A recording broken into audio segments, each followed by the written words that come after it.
Have you ever felt that nagging feeling that something is hidden, right in front of your eyes, waiting to be discovered? Something that shouldn't be disturbed, something that carries ancient secrets and a fear so deep that it chills your very soul? Today I'm going to tell you a story that will make your heart race and your senses alert. Because what happened that night at the Dollar Tree wasn't just an accident. It was an invitation to pure terror. Get ready, because at any moment, the unknown could be knocking at your door. Let's enter together this forbidden basement, where the bloody past still whispers dark secrets. Have you ever felt that nagging feeling that something is hidden, right in front of your eyes, waiting to be discovered? Something that shouldn't be disturbed, something that carries ancient secrets and a fear so deep that it chills your very soul? Today I'm going to tell you a story that will make your heart race and your senses alert. Because what happened that night at the Dollar Tree wasn't just an accident. It was an invitation to pure terror. Get ready, because at any moment, the unknown could be knocking at your door. Let's enter together this forbidden basement, where the bloody past still whispers dark secrets. I'll never forget the day everything changed at Dollar Tree. It was a normal afternoon, like any other, and our team was in charge of cleaning out the store's basement. We'd already walked past shelves, boxes, and dusty corners, but something different about the place caught my attention. Deep in the basement was an old door, covered in cobwebs and with a rusty padlock, unlike any other door we'd ever seen. What intrigued me most were the symbols painted on it, in red, almost as if they'd been made with blood. Strange, geometric signs that looked like they'd come from an occult book. I don't know if it was curiosity or a dark premonition, but we talked among ourselves and decided that we should open that door. We had been doing that job for months, and no one even suspected the existence of that locked compartment. It was as if that space had been hidden from time in the history of the store. With a little effort, we broke the padlock and pushed the door inward. What we saw inside that place froze my blood. The smell was unbearable, a mixture of mold, rust, and something else, a heavy odor that seemed to permeate the air. Inside the basement, stacked to the ceiling, were products from decades ago, as if someone had forgotten them there forever.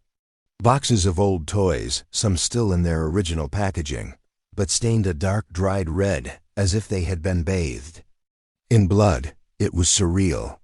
I picked up one of the toys with trembling hands and felt a heavy aura, as if the thing was imbued with some evil energy. As I looked around, I realized that it wasn't just the dust and age that made this place creepy. There was something else that couldn't be explained, a sense that we were being watched. The red symbols on the door seemed to be reflected in the shadows around us, and every sound seemed amplified in the silence of the basement. With every step, my heart beat faster, and an inner voice told me to get out of there, to forget all of this. But the presence of that thing stopped me. We decided that this discovery should be reported to the manager, but before we had the chance, something strange happened. One of our people, Marcos, seemed increasingly restless.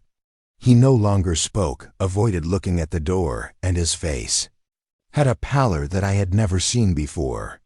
That night, Marcos disappeared without a trace. We looked everywhere, called the police, but no one could explain where he could be. Fear gripped us all. The forbidden basement was no longer just a forgotten place. It had become the center of something sinister, something that didn't belong in this world. Days later, we found Marcus's body. The sight I saw left me paralyzed. His body was inside a Dollar Tree plastic bag, his eyes sewn shut with fishing line, an image that still haunts my nightmares today.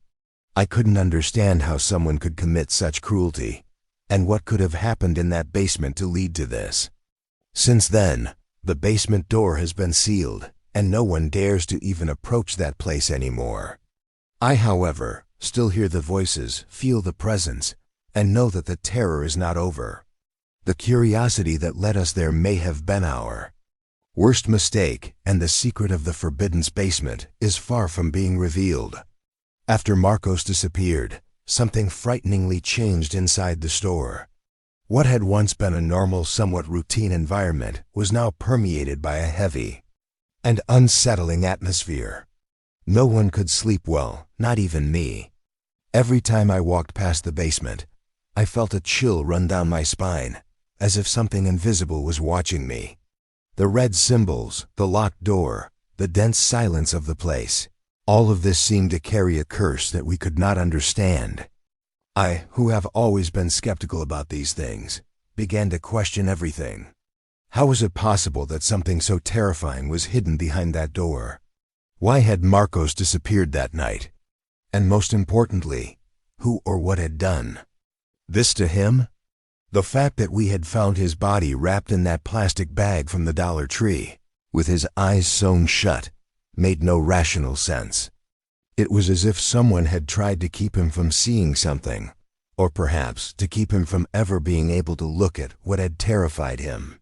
Every detail of that scene seemed to be ripped from the most macabre stories I had ever heard as a child, but it was real. I saw it, touched it, and felt the fear that emanated from that place. When the body was found, the police treated the case as a homicide, but the official explanations were shallow and left more questions than answers. They found no concrete clues, nor any apparent motive for such violence. And the store was never the same after that. The basement, which had previously been just a storage space, had become a forbidden place, surrounded by stories that no one wanted to confirm, but that everyone whispered in the hallways.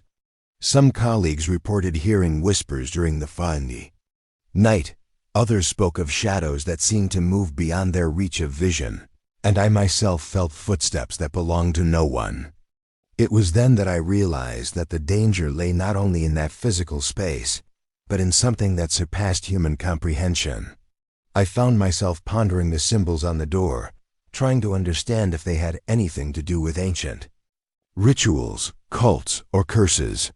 I researched them in books, on the internet, and tried to talk to people who had some knowledge of the occult, but nothing seemed to explain it. It was as if the place had been prepared to hide something or someone for good. The fear that this could happen to any of us was constant. I couldn't forget Marcus's empty gaze, even after he disappeared. And the image of those stitched eyes wouldn't leave my mind. Why would someone do this? What was the meaning of this cruel and grotesque act? I can only imagine that it was a form of punishment, or a warning to anyone who dared to venture deeper into the forbidden basement. After what happened, I realized that the normality we knew was broken. Every day, the silence and darkness of that place increased the feeling that something was getting ready to come out of there, to reach us. I felt it in my skin, in my bones, as if something was calling me, demanding that I look beyond what my eyes could see. And despite the fear, I knew that I needed to understand the truth, no matter how terrible it might be.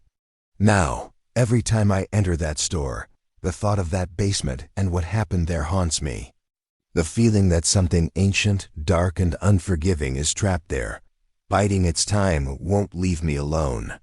I wonder if that door will remain closed forever, or if the secret hidden behind it will one day emerge to change everything.